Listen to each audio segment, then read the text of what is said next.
Everyone, welcome back to MK reasoning hub. उम्मीद करती हूँ आप सभी का आरआरबी क्लर्क का एग्ज़ाम अच्छा गया होगा और जिनका कल है उनका भी अच्छा जाए।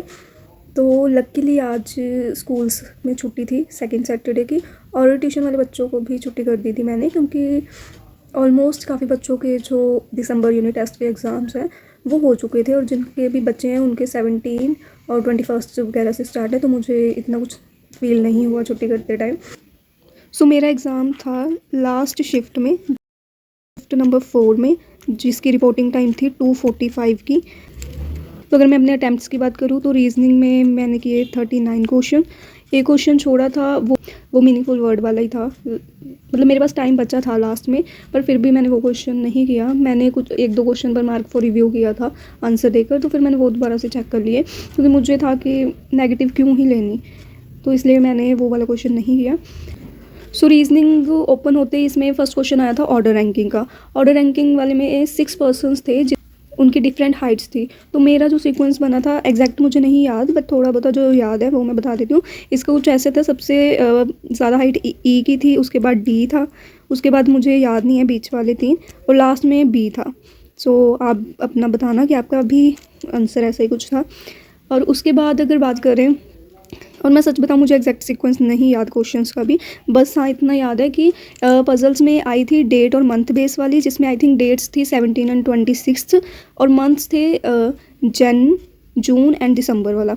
उसके अलावा इसमें थी पैरेलल रो वाली, जिसके अलावा एक था पैरेलल रो जिसमें 8 पर्सन्स थे नॉर्थ और साउथ में, मतलब एक दूसरे को फेस कर रहे थे वो।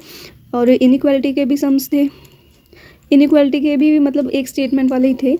उसके अलावा हाँ सिलोगिज्म के ना जो क्वेश्चंस थे, मतलब 2 जो एक साथ क्वेश्चन पढ़े थे, एक में इसका आंसर आ रहा था आइदर वाला और एक में उसका आ रहा था नाइदर वाला, जो था ऑल वाला। ऑल के साथ भी सेम ही थे, मतलब सेम एलिमेंट थे, पर ऑल और सम में हम सिर्फ पैरेलल वाला चेक करते हैं ना, तो इसमें एक का स्लॉग का आंसर आइदर था, एक का नाइदर था। और भी थे 2, उसके मुझे आंसर याद नहीं, बट ये वाला मुझे याद है, ऐसे 2 क्वेश्चन थे। उसके अलावा हम जो बैकवर्ड और फॉरवर्ड में पेयर चेक करते हैं, मेरा उसका आंसर आ रहा था 2। और एक और क्वेश्चन था कॉन्सोनेंट और वॉवल्स वाला। मैंने ये करना था कि कॉन्सोनेंट का आई थिंक प्रीवियस वाला चेक करना था, वॉवल का नेक्स्ट वाला, तो उसमें रिपीटेड देखना था कि कौन सा मोर देन 1 आ रहा है, तो उसका आंसर मेरा आया था F। इसके अलावा पज़ल की बात करें तो पज़ल में एक क्वेश्चन था वो वाला बॉक्स बेस वाला था, आई थिंक 1 to 7 वाला था, अरेंज करना था, एक ये वाला था। सो इतना ही मुझे याद है इसमें। सो अगर मैं बात करूँ क्वांट की, तो क्वांट में मेरे जो अटैम्प्ट हुए हैं वो सिर्फ 31 क्वेश्चन अटैम्प्ट हुए हैं। हाँ क्वांट मतलब डुएबल था, ऐसा नहीं था। हाँ जिन बच्चों की क्वांट में अच्छी प्रैक्टिस रही होगी, लाइक जिन्होंने सेक्शनल मॉक बहुत अच्छे से लगाए होंगे क्वांट के, या स्पीड पर वर्क किया होगा, 35+ ईजिली कर लिए होंगे। इसमें जो जितना मुझे याद है सिंप्लीफिकेशन के क्वेश्चंस थे, मे बी 14 to 15 तो थे ही।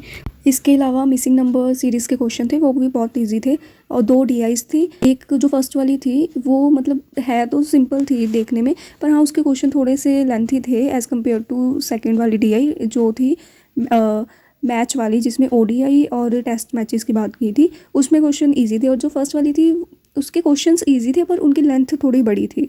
और अर्थमेटिक के तो मुझे याद नहीं है, 1-2।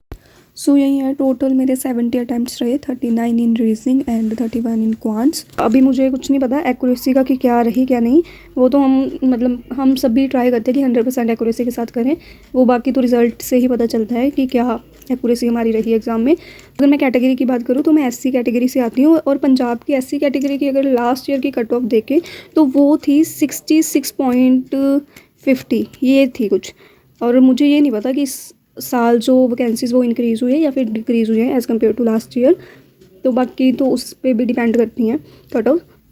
बाकी लेट्स सी क्या होता है रिज़ल्ट इसका। बाकी आप लोग भी अपने अटैम्प्ट्स शेयर करना, और आपने किस स्टेट से फॉर्म फिल किया है वो भी बताना।